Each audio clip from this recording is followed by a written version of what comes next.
सगळ्यात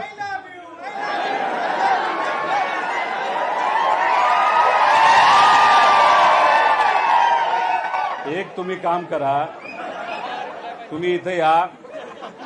देशाचे प्रमुख बाहेर जाऊन मिठी मारतात, मी तुम्हाला इथं मिठी मारतो. या इकडे या.